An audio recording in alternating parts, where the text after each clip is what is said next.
Welcome to For the Gospel. The interview you're about to watch is with Ryan and Shainah Shackelford, and it is on the topic of special needs. We did this interview with Ryan and Shainah because, first of all, I've gotten the chance to observe their home and their family as their pastor at Shepherd's House Bible Church, and I believe it would be so helpful for many families around the body of Christ if we had a resource on special needs. Another reason is that so many in the world today will abort their baby as soon as they get the report from the doctors that their child will have special needs. It should not be this way. Special needs children are made in the image of God. They are precious in God's sight. And as those who believe in the sanctity of life and who treasure children made in the image of God, we should be putting out resources that inform and equip and encourage not only families who have children with special needs, but all of us in the body of Christ who need to learn and grow and support these incredible family members here in the body of Christ. We hope this interview blesses you and equips you greatly. Hey guys, how you doing? Good. Awesome. Well, I'm glad you're here today, and I wanted to have you on so that we could talk about special needs. There's a lot to cover. I've got a lot of, I think, good questions, probably some ignorant ones too. You guys have a lot of wisdom and experience with special needs, as well as adoption, maybe another topic for another time. But you're dear friends of ours. We love you like crazy, part of our church. But a lot of people listening or watching don't know you guys. I'd love to get a little bit of background, and then I have some questions on special needs for you. Ryan, we'll start with you. Who even are you? What do you guys even do with your lives? Yeah, I'm Ryan. This is my wife, Shainah. We've been married 8 years in May, coming up here soon. We have 3 boys. They're 5, 4, and 6 months. They've been awesome to raise, and we're super excited to be, investing in them every day as parents. And we serve currently at Shepherd's House Bible Church. You know us well, obviously. We're involved in children's ministry. We have some shepherding groups that we're involved with young adult college students as well.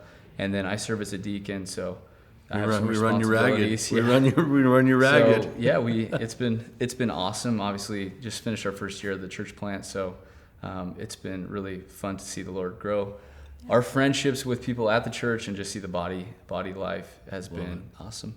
That's awesome. Yeah, we're really thankful for you guys. I think seeing the way the Lord has used you in a lot of ways with the college ministry, young adults, in shepherd groups, and as a deacon has been fun. But one of the really interesting kind of storylines that didn't see happening is because of your experience with adoptions, parents and families who are going, hey, how do we adopt? What do we do? What did you even do? And then getting to watch you guys go through the adoption process with your third was such a fun experience. Your second adoption, but third child was fun to kind of get a front row seat to that. But your oldest son has special needs.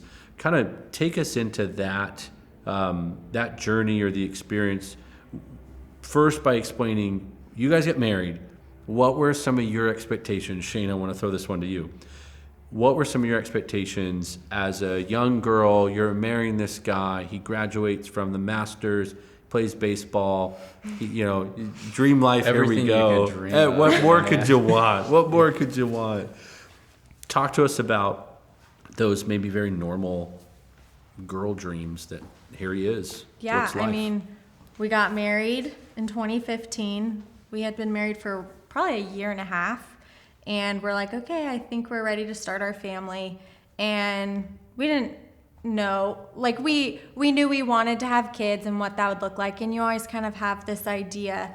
And we got pregnant right away, which was, I think, kind of shocking. And we did a test.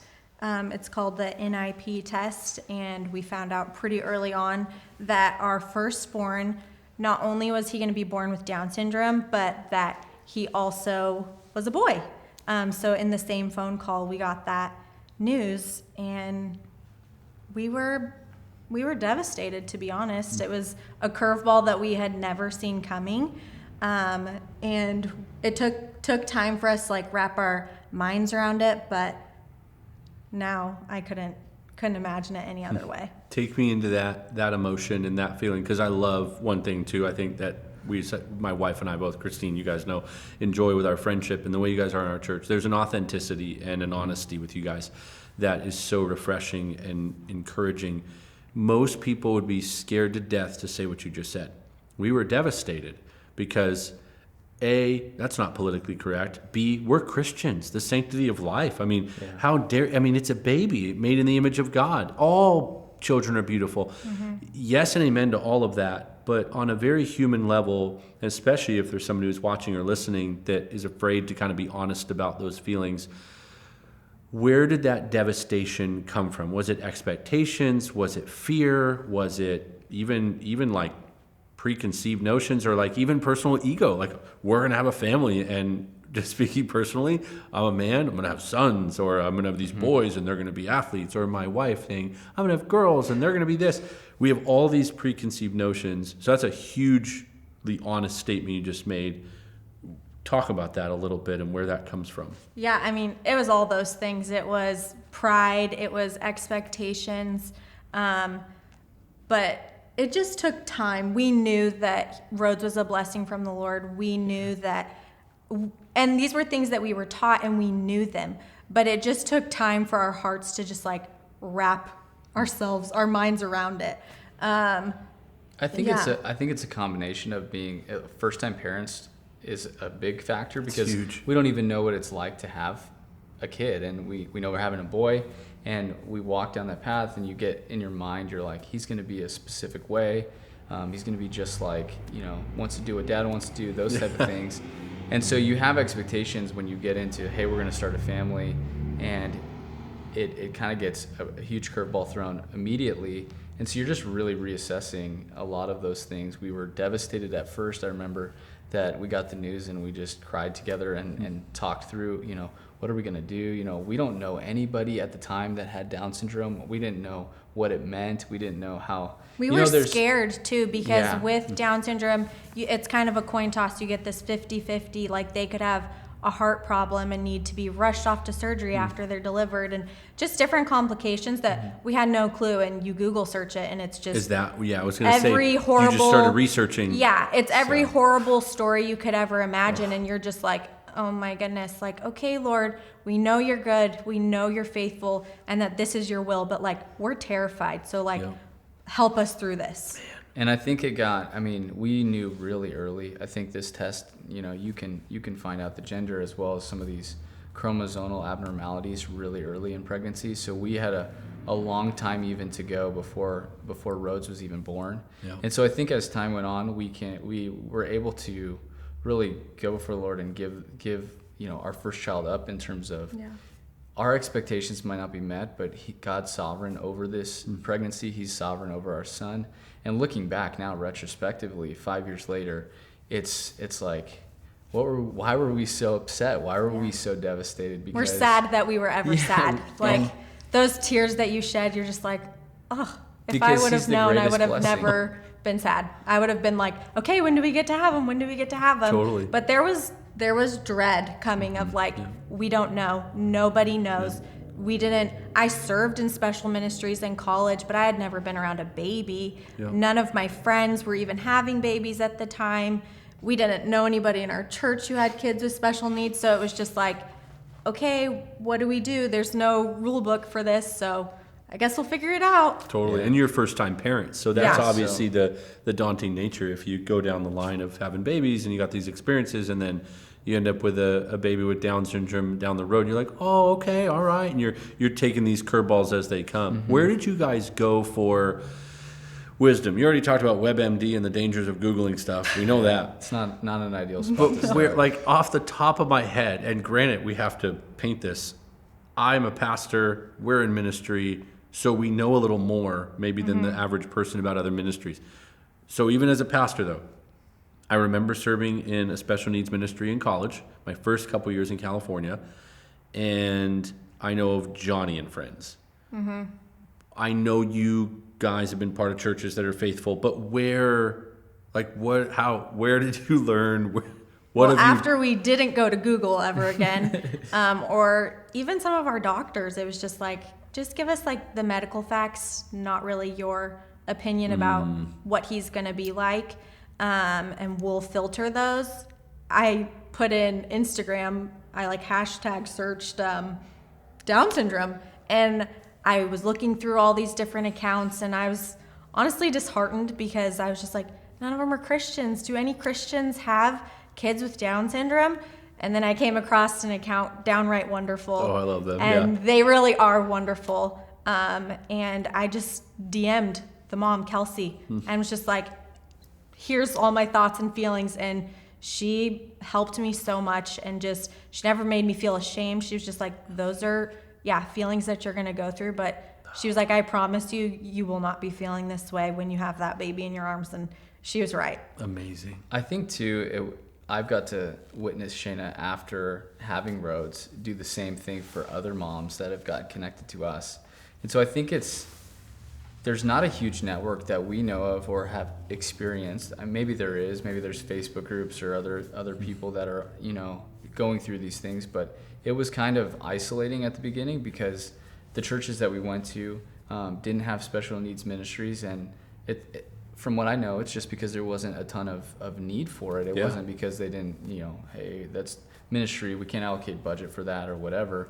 The need just wasn't there. We never had any kids I know of with Down syndrome for the most part at the churches that we went to. So we were just kind of feeling isolated and trying to figure out on our own, who can we connect with that has information for us, who has experienced raising a son that has Down syndrome, because we don't know what our expectations should be.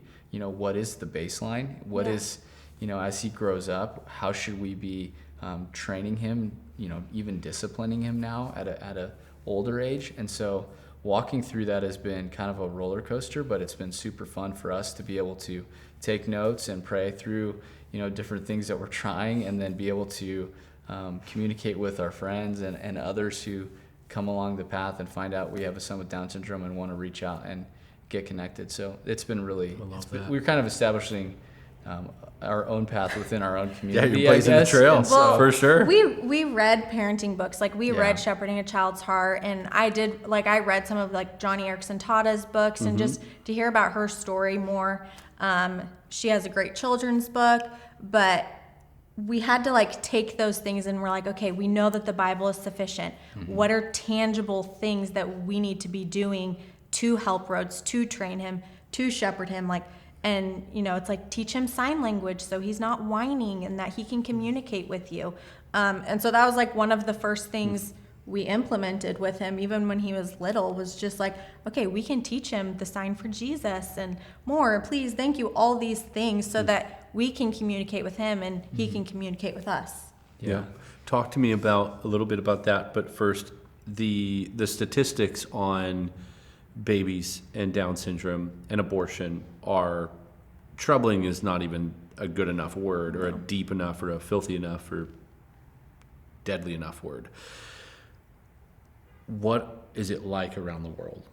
People find out, they take the NIP test, and what do they typically do?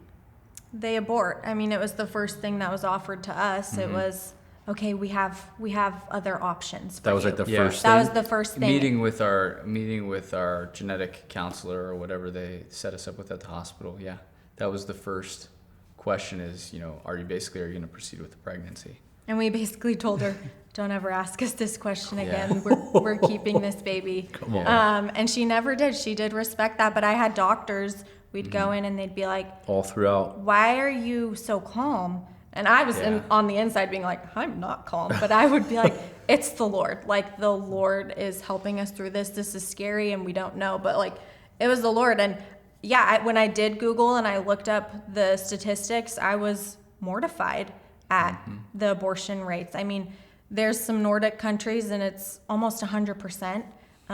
Here in the U.S., I think it's probably under 60%. We're the lowest, they but abort still, if they have Downs. Yeah, it's a very high rate. You can find out as early as 10 weeks. I mean, and I think you can, if you're looking at people in the world, they think that it is such an inconvenience to raise a child with Down syndrome. And they don't even, and we didn't know anyone with Down syndrome, and we have our son Rhodes, and he's the greatest joy that we could ever imagine. And so it's so sad to see people make that decision. It's horrible in general. Abortion's awful. And it's just, people have no respect for the fact that Rhodes can grow up to be a happy, healthy son of ours, and he can do a lot of the same things that every other child can do. He has his own, he's been the same size the last 3 years, so he's a small little guy. I love him so much. We really get our money's worth on his clothes and his shoes. That's great. So all that's beneficial to the budget, but that's great. I don't think people understand, what it is to raise a child with Down syndrome. Yep. But we also didn't understand, we had no clue. And, how do you know? If it wasn't for the Lord. If it wasn't for the and Lord. your view of life. Yeah. Whatever. Yeah. Do you. Yeah. It would be a different story. And so we're thankful for that, and that we know that he's made in the image of God. And we talked about expectations a little bit. I think she explained kind of where she's coming from. For me, it was a little bit different. When I'm a dad, I'm going to have a son, right? I want him to, is he going to play baseball? Is he going to, go to the same college I went to, play at a high level? All those things are in your mind when you're like, yeah, my firstborn son, is going to do all these things. And I think the Lord knew that this would be a great thing for my own heart. And just lay aside all the dad dreams about sports. Not even that. It's like those things don't matter, No. in the scheme of eternity. And we've got to see Rhodes enjoy sports with family at this point. He's not old enough to play on teams, but he gets to enjoy all those things at the level that he can enjoy them, and we can sit back as parents and watch him and just have fun and not treat it as the end of the world, and that if he doesn't get a college scholarship, It's changed our view and expectation, though, for all of our kids that we have now or to come. None of those things matter. Why isn't it that we just care about their relationship with the Lord? So he has definitely put so many things in our life in perspective for the best reasons. So good. And that's not to say that we don't have expectations for him. I think we don't have expectations in these areas. It's like, if he doesn't become a college golfer or a college baseball player or some sport or some, if he doesn't achieve, honor roll student, if he doesn't achieve those things, then he's not accomplishing what we think he should accomplish. I think we don't care about those things as much. We want him to enjoy, whatever he does. But we do have expectations of him as a son to obey his parents, and we're training him the same way we're training our other sons who might understand the first time you tell them, and we know they're being defiant. Rhodes is a little bit different in that regards, but he knows and understands for the most part, and he can, through repetition and clarity, come to understand what we're teaching him. He has different methods of learning, and I'm sure Shainah can talk about, all the songs he sings and verses he memorizes, but he learns like any other kid at his own pace. And so we're not going to be unfaithful in training him to honor his father and mother and obey and treat others with kindness and ask for forgiveness and, all of those things. And so from that, our expectations are high. And I think higher than most people give credit to kids with special needs. I think it's easy to say they have special needs and the expectations are low, but we have high expectations for his behavior and want to maximize that and do all we can to make sure that he understands what God's word says, and that he will one day, in whatever capacity he can, understand the gospel, Jesus. I mean, his favorite word is Messiah. I mean, he knows Messiah. Walk around the house saying Messiah. He says Messiah all the time. So I think we're hopeful that he'll have an understanding of the gospel soon, and we're going to continue to train in that regard. That's so important. I was going to ask you guys to expand on that, and you basically already did, but I want to add to it and get your feedback on this. You'll have people watching or listening who are experiencing any level of special needs challenges on the spectrum of Down syndrome, and then you have autism. You can go on and on. There's so many. And how important is it for parents to look at their individual home, their individual child, their family, and then tailor the expectations based on their child? For example, Rhodes is, you could say he's high functioning and he gets after it, but then you go, well, how much of that is actually, because Ryan and Shainah have a bar of achievement / excellence and expectation, but it's for him. It's not comparable to anyone else. It's not even about comparison. It's for roads. Yeah. And then, other parents, they have to know their child and know their child's needs. And then again, set the bar of standard or the bar of expectation for that child. Is it important for each family with their own unique needs to look at their own child, but then also be honest with themselves and not just go, well, do you think that's some of human nature as well? We can get, not picking on any special needs parents, but all of us can get a little lazy or a little bit, we can coddle and even have too much pity and go, well, don't pressure them. And it's almost it actually becomes a disservice to our children. Do you see some of that at times? Yeah, or the temptation of that? When we go out and it's just Ryan and I, or even just at home, like we're evaluating really all of our kids in parenting, because every kid has strengths and weaknesses, and every kid has different ways that they learn things better, some through music, books, whatever it might be. And with roads, we're pretty much, we talk about it constantly, because we'll try things, they'll work for a little bit, then they won't work. And then we're like, okay, back to the drawing board. I think we, like she said, we've evaluated each of our children differently and have different expectations for them. I do think that as a whole, our experience with Rhodes is specifically Down syndrome, and he is, I don't really know the baseline, but I feel like he understands at a 5-year-old, he's a 5-year-old, but he understands what we're trying to communicate and trying to teach him. I know that we're humble about the fact that there's a wide spectrum of special needs, and some children with autism might have completely different areas of struggle, and parents might be dealing with things that we've never even thought of, even though we both have children with special needs. So we're sensitive to that, and I do think it's an individual case by case parenting thing that we're talking about. But I do think that practically across the board, you can implement things that will help you have success in parenting, whether that's being structured in your schedule. I mean, Rhodes thrives off of his space, consistently. We nap at the same time, we do those things, we eat a certain way, to make sure that we're taking out some of those variables that might cause behavior issues or. But we've also taught him to be flexible. We always have people at our house, or we're not like big homebodies. We're like, let's go out, and we have to be a little more strategic and plan, and it takes a little more effort on our part, but it's always worth it. I mean, when we're like, hey, we're gonna go over to a play date, and I'm just kind of like, okay, Rhodes is grabby, I'm gonna have to watch him, I have those thoughts, and I'm like, oh my goodness, my cup was filled up so much, and my kids' cups were filled up, and hopefully I filled up these other moms' cups, and we're just fellowshipping together. It's always worth it. But he has learned to be flexible, but we've also learned to tag team, keep an eye on him.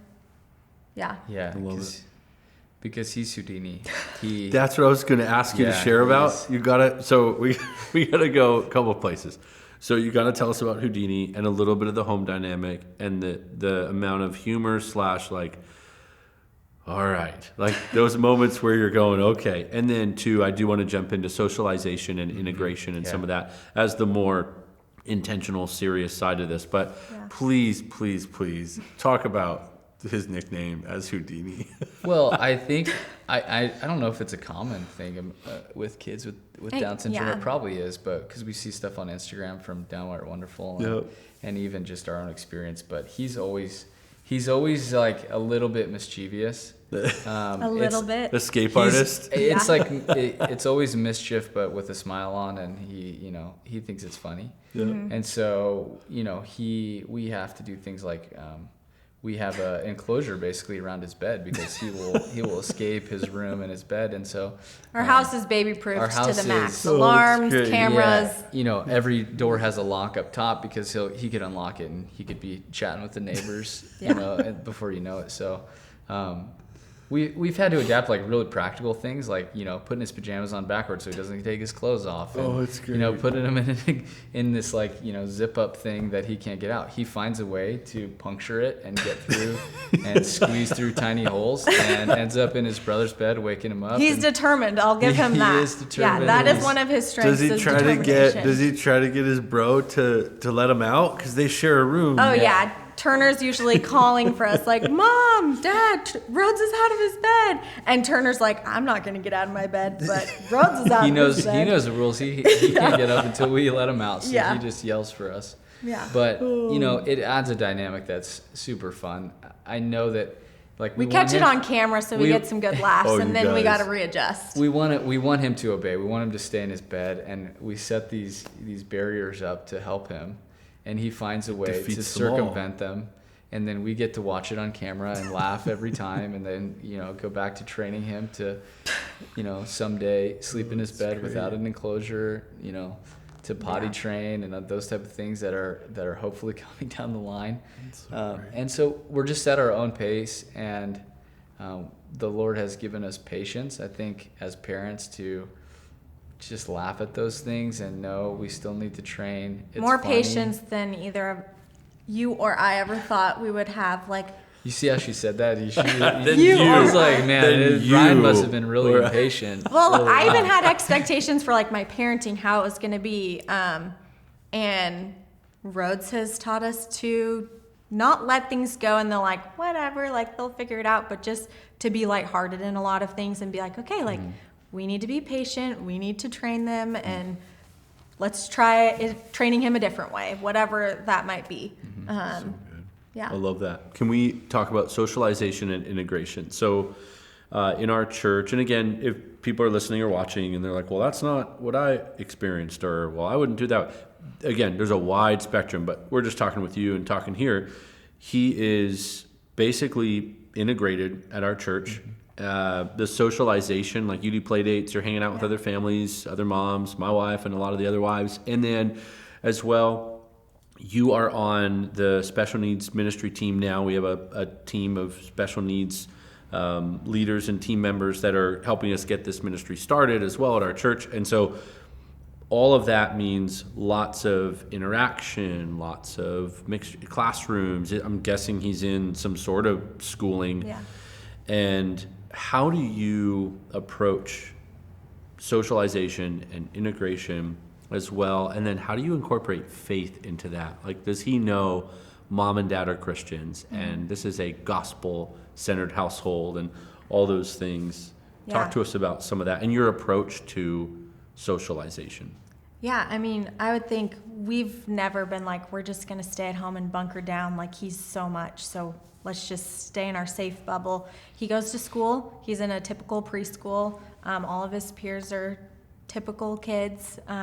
His teacher, not super familiar with special needs, but have just been willing. That's like the biggest thing, is like when people are willing and are just like, hey, like, how can we support him? What are things that he might need? And I try and preempt that and just be like, here's some things that, like, when Rhodes is, I don't know, has too much special, or there's just too much going on, he's overwhelmed, like, try these things. So I try and be proactive in, like, the adults that he's around, like, hey, here's some tips and tricks that will help him. And then we've been super blessed with just friends who talk to their kids about Rhodes. I mean, I think of Titus, like, he's your son, like, he's always so helpful with Rhodes, and it's just like, come on, Rhodes, like, let's come do this. So having kids around Rhodes that are a little bit older and that love him and, like, want to help him has been so sweet. But even his brother, like, Turner, is like, wants to hold his hand, and they love each other so much. And so I think we talk about it. I tell Rhodes, okay, we're going to go to a play date. We're going to go do these things. And I would Turner. Now with Rhodes, I have to watch him a little bit more, but we've just tried to live the life that we've imagined for our family, to be involved in church, to fellowship with people, to go to Bible study, because we don't think Rhodes needs to be, because he has special needs, that it should be a hindrance to those things that the Lord has called us to do, to be in fellowship with Christians. We can find babysitters. Yeah, it might take, we got to find a babysitter that's confident in dealing with Rhodes and helping him and doing these things, but they're out there. It takes more work sometimes, but, like, us as special needs moms, we can sometimes wear this, like, badge of honor of, like, nobody gets it. Like, nobody else has a kid with special needs. They can't understand, but I admit that it's been a pride thing in the past. Like, no, like, I have people who love me and who want to pour into me. We have friends who want to serve us and come into our home and be like, we'll come to you, it's easier, or whatever. And, like, I've had to just be like, yeah, like, you're right. Like, I just need to let you love me and be good with that, and not just be prideful and be like, you don't get it. Like, you don't know what it's like. It's hard. He's a handful. He's messy where he eats. Like, I don't want him to make a mess in your house, whatever it is. But to just be like, no, like when they say like, no, come over, we don't care, they mean that. I think so much of that is what Christian fellowship is. That would be the difference between people that are in the world, unbelievers or hunkered down, or Christians who are insecure or prideful, and even the subtle pride of like, nobody gets me, nobody. So it's the pity party pride, and we're feeling sorry for ourselves when really there are so many believers. Like, if we're true believers, we want to be together. We want to help. We want to love. It's actually not a thing to lay ourselves down. It's not inconvenient. Nope. Not even a bother to drive further. Nope. Let's do it because that's what we do, because Christ did that. I think that's so important. Some of the questions I'm asking are dumbed down on purpose, and here's why. I think a lot of people are ignorant. So one, you have the young couple that's going through what you're going through, and she or he are like, what do we do? Like, do you not see everybody? Is he going to like go to school one day? It's all these questions that you need to be allowed to say, like, what do I do? And then there's a whole other group of people that are either not aware of this or they're insecure because they're ignorant, and they're going, yeah, I hope someone else will talk about this and answer the really basic questions, because I still have no clue. Like, do you still go to bed at normal? Like, what do you do? And you're like, this isn't, now some people have 24-hour care, and there are nonverbal special needs kids, and there are children that are completely immobile. And so there is that, but for others, it's a spectrum. But even in those situations, like, that's when the church needs to be going out and like, we'll come meet you, we'll do whatever. And people are willing to do that, and we need to like welcome that. And also, like, the church, there's been instances where it's like, people do need to be willing. Like, we need to love others. And I also think, like, we talk about this a lot. Like, we also were once not special needs parents, or weren't comfortable with it. Like, we didn't know how to interact. We didn't know, like, what things do you say? What things do you not say? And so just being okay with when people come up to you and ask questions, like, they're most of the times really trying to be sweet and kind. I was going to ask Ryan, because I mean this as a compliment. I know you pretty well. You are a very loving sacrifice. I mean, you're a deacon at our church. You're very subservient. You love to you lay yourself down for others. I've seen that. You've done it for me, for our church, constantly. However, I would say, like, mushy sensitivity. I don't need to like go to you if you'll cry for me or with me. I come to you though, and I'm going to get hard, clear, loving truth. That's the way you love.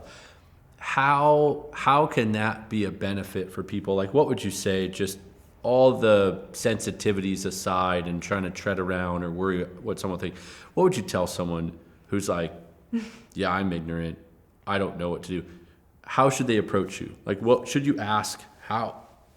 That's a good question. I think we're not sensitive at all in terms of, if you say if you refer to them a specific way, or I'm going to offend you. We're not offended by anything. So I think there's this culture that's created of like oversensitivity about everything, and that it stems beyond special needs into other areas of life where you can't refer to people, in specific ways without everybody freaking out. And so people like tread super carefully, and it's honestly something that we're pumped to talk about usually. And I think not that Rhodes is always easy, and I think that there's times where we struggle with certain aspects of parenting him, but he makes us sweat sometimes, especially in the hot summers. I just think that people can talk freely and ask us, hey, I used to think it was difficult to tell people that my son had Down syndrome. Like, it was going to be a bomb I was dropping when I'm like, how would you say? You're like, hey, like, one I have of them. 3 kids, and my oldest son has Down syndrome, and then my other 2 are adopted, and they don't look like me. It's like this big downswing. swing. How do you drop that bomb? Because people are usually uncomfortable with it. But the reality is, he's just a normal kid. And as many of our teachers at our church probably know, like, they bear with the fact that he might be a couple years behind intellectually, but he still is a member of that class, and it actually is a huge benefit to him in his growth because he sees these kids doing other things, and so for those who don't want to address it or don't want to get, try and see if they can get another family with special needs get involved in student ministry or just integrated into the church at large, it's not helpful for that kid because they get to look up to, he looks up to his younger brother now, and he wants to do what his younger brother does. Yeah. And that has been huge for his speech, for all of his mental development, all those things. So I think just welcoming what could be an uncomfortable conversation with somebody is awesome. Most people, I hope, would be like us and be like, we'd love to talk about it. Yeah. And even we're happy to answer questions. Or starting it and just being like, I don't want to say the wrong thing and offend you, but like, I just want to know more. Like, I'm super interested in your family. Your kids are beautiful, whatever it is. Or even just like as simple as like smiling, like look Rhodes or whatever person or child it is, like look them in the eyes and say hi. Like, I love that. I love when we're out and about and people are talking to Rhodes or my kids and they'll walk away and be like, that little boy had Down syndrome. I'm like, yeah, he did. Like that stuff doesn't bother me. And honestly, people have been so kind and loving. Yeah, we've had, different instances and you're just like, it's okay. Like you just got to let it go.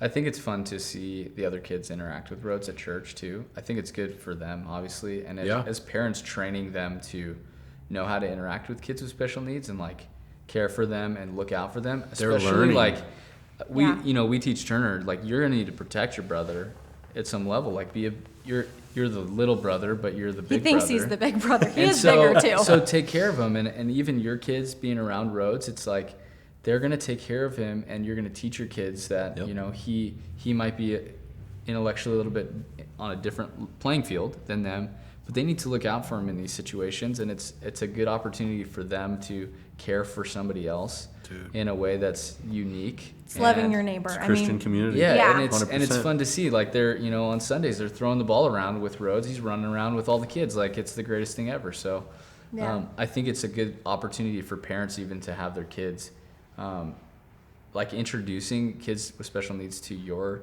family and saying, hey, he has special needs. This is he's just a kid, just go interact with them. Especially as Christians, it's like, well, we believe, that every life is valuable and created in the Lord's image, but we're not showing our kids that like, look how God made us all so different. I mean, we talk about that with our boys. Like, isn't it so cool that Rhodes and Daddy have blue eyes and Turner and Mommy both have curly hair, but it's different colors curly hair and all these things. And it's like, no, like we don't need to keep our kids like sheltered from these things. These are things that like glorify the Lord. So like, let's talk about them. Amen. Let's praise them.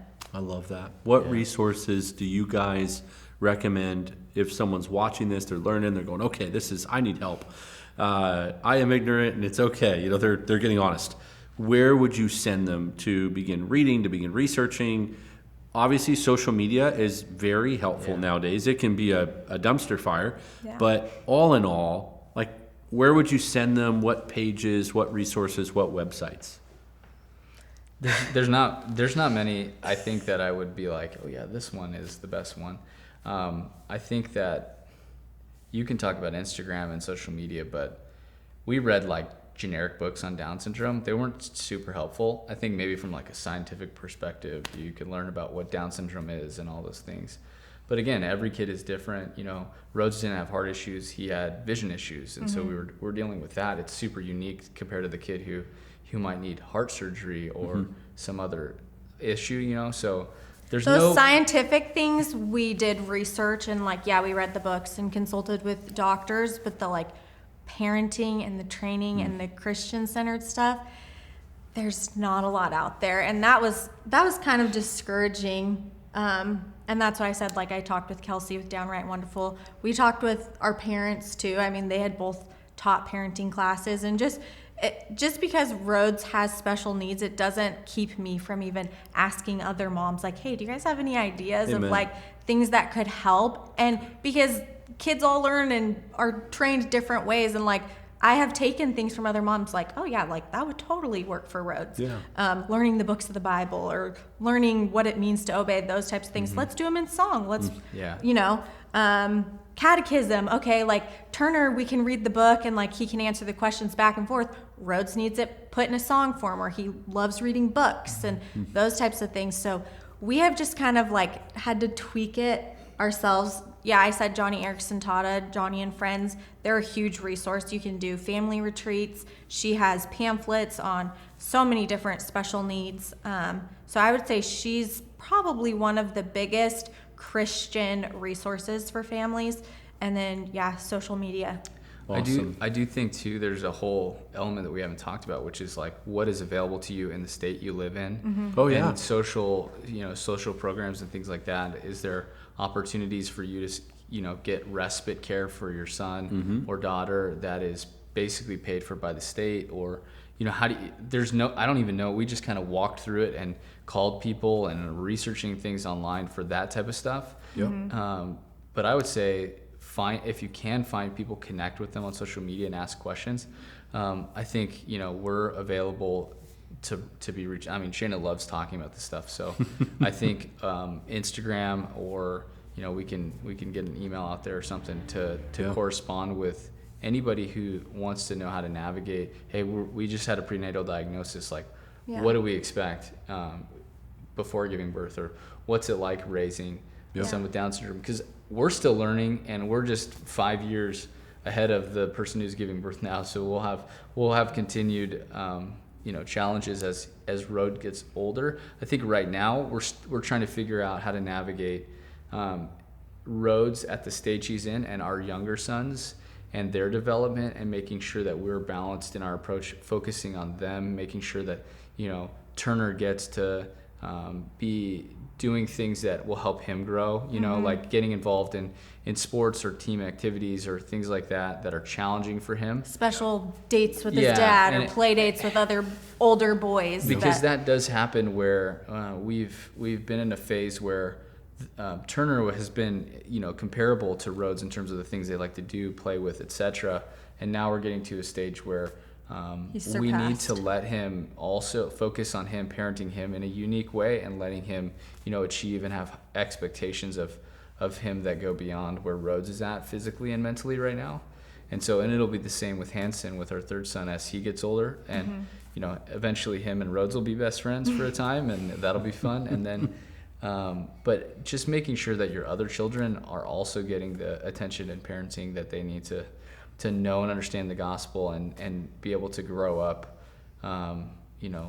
understanding the Word of God, so that hopefully, the Lord captures their heart and they. And we don't want them to ever resent Rhodes, like he got special treatment or he got more attention. Like we're very conscious of that, and like we want them to love their brother and to protect him because they love him, not because mom and dad said you need to protect him, you need to watch out for him, but like that's really like their desire. So cultivating that in their hearts, and that's not something that's just going to be like something we say, but it's something we have to practice with them. Amen. I love that. So are you guys going to start an Instagram account? You've been very non-social media, and you're better for it. There's the only reason that we're all on it is for the gospel and to try to get truth into people's phones because they're on them all day.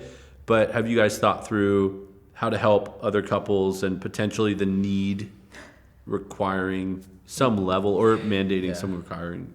Yeah, we've been praying about it a lot because we've been very private. Other than our, I don't know if you know about our viral. We had a viral video. Yes, you guys. So Turner and Rhodes had a viral video. That's when we went dark. Okay. Yes. You should. You should tell people about that. So you in the backyard, normal things like. Yeah. I got 1,000 of these videos on my phone. One gets hurt and bro gives him a hug, but a family member was filming.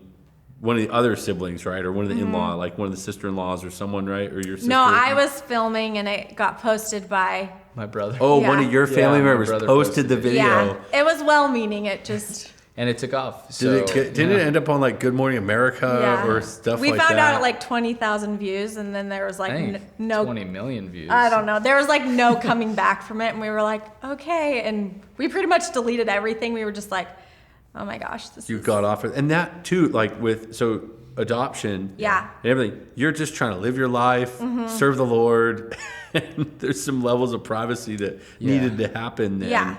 So we've been debating it because I think I'm not a huge fan of every element of social media, and that I do think people are very distracted and can get caught up in being on scrolling all day long. And so we've been debating like, hey, is this something that we should even consider doing? Well, we were like, social media, do we do like a website? Like, I'm probably talking to a mom once a week, every other week about a special needs diagnosis, or it's a grandma who has a grandkid who is about to be born, and my mom's like, hey, can you talk to my girlfriend? Yep. And I'm like, of course.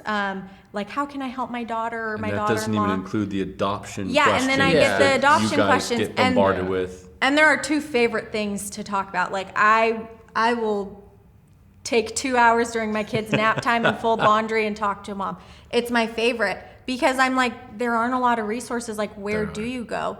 And so we've been praying about it. And we have okay. one behind the scenes that we've been prepping with content and stuff. Let's go. No, I'm just kidding. Help people out. We got maybe 5 or 6 photos posted, but I think we were gonna go live with that with an Instagram that is open to the public, because we want to get connected to people that need help, because obviously it's not only it's fun to connect with other people that are raising kids at the same time. It's why the local church is awesome, to be parenting alongside other parents, but it's just a way that we can connect with people that don't know what to expect. And absolutely. I mean, you said something the other day. You were like, people go to social media more than they go to Google. And that was me. Yeah. I went and looked up Down syndrome on Instagram after I did go to Google, and I was like, nope, this is not what I want. Yep. And so we're like, okay, how can we be that for people?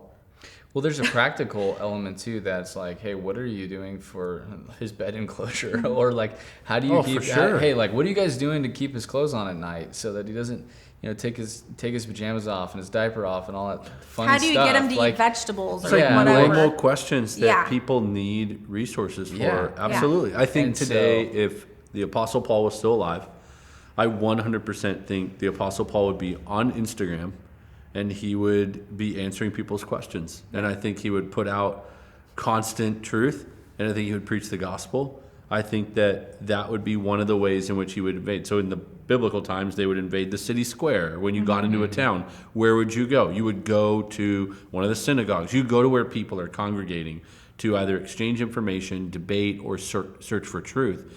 I don't think he would be wasting time. I think he would post and ghost. But he would drop bombs of truth and get into people's lives where they are somehow. We had talked about with my parents when we were home for Christmas, and my dad was like, there's always been some form of social media, whatever, going to talk in the square, or it was newspapers, the printing and then press, radio, and all those things. And my dad's always like, are you being expendable for Christ? If you do this, are you being expendable for Christ? And I'm like, okay, that's all I'm not a big social media person. This terrifies me a little bit. I like my safe little bubble, but like, okay, the only reason we're here on earth is to be expendable for Christ. And if we can do that with special needs and adoption, then like, okay, Lord, like, we'll do it. I mean, it's cool because we've got to see the people that we've influenced just in our circle of friendships do adoptions and get placements with kids. And I don't know if it's just because, it's obviously people want to contact people that have done something before,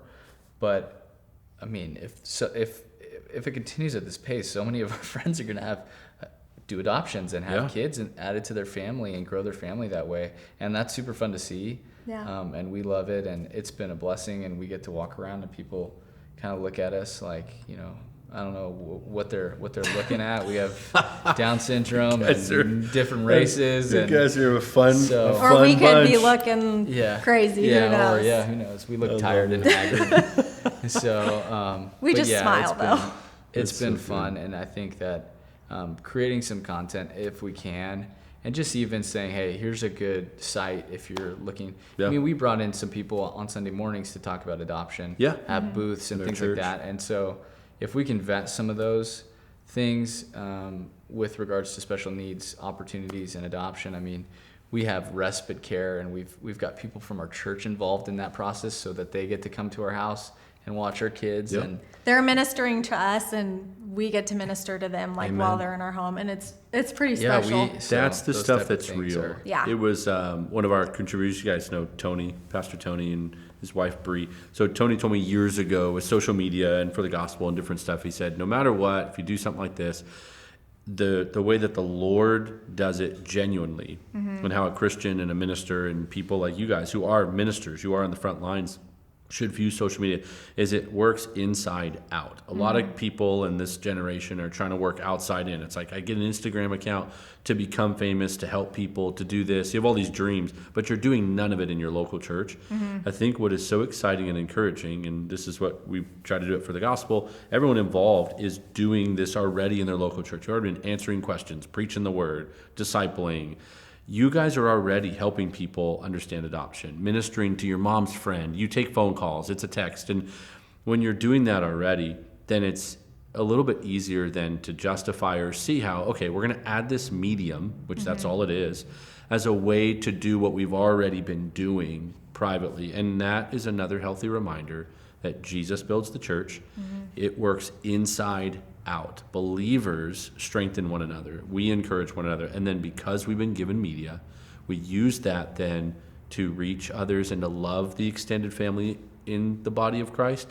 But you're already doing it. And I think that's another example to people is, you know, if someone's listening or watching and think that's so cool, like I want to be downright wonderful, or I want to be Ryan and Shainah, I want to go viral. Like we totally have cute moments and we this, and you be careful with the ambitions. Do you actually want to help people? Do you want to be expendable for Christ? What's your motive and why are you doing it? I think that's the exciting part, is seeing for years you guys have helped folks, and I'm excited to see the way the Lord keeps using you. Yeah, and I think our intention is pure in the sense that we want to help people. It's not about being an influencer or anything like that. Who knows? We could have 1,000 followers. It doesn't matter. Oh, thank you. So I think our goal is really to. I'll follow you. Thank you. You have one. I don't have. You've got one follower. I don't know. We just want to be able to talk to people that need some advice or counsel, and we've walked as far as we've walked so far, and we're going to continue to learn as time goes on. So. Just being able to give. I think I'm usually talking to moms more, so just like encouraging moms and just giving them scripture, and I was Psalms 33:4, like that was what I clung to when I was pregnant with Rhodes, and then like the hymn I surrender all, like on my knees, like crying out to the Lord, and like just being able to have those conversations with moms, like. I love looking back at my text messages and seeing these pictures of these other babies who were born with Down syndrome and their moms being like, I'm terrified, I don't know. And then 6 months later being like, oh my gosh, like I can't believe I called you in tears. Like you were right. And it wasn't me. It was definitely the Lord. But those are some of my favorite things. And yeah. Love it. Well, thankful for you both, proud of you both, and love watching the Lord use you for his glory with all of this. Awesome. Grateful, really grateful. Thanks for watching. I hope this interview was a blessing to you, whether you are a family with a child who has special needs, or you're expecting a child with special needs, or if you're somebody who just wanted to learn and grow in your understanding. I hope you feel more equipped and more encouraged than ever before. For more free resources, you can go to forthegospel.org. Our ministry focuses on sound doctrine for everyday people, and you can follow us on social media as well as hit subscribe right here on our YouTube channel. We offer a plethora of free resources and cannot do it without your support. So thank you from all of us here at For the Gospel.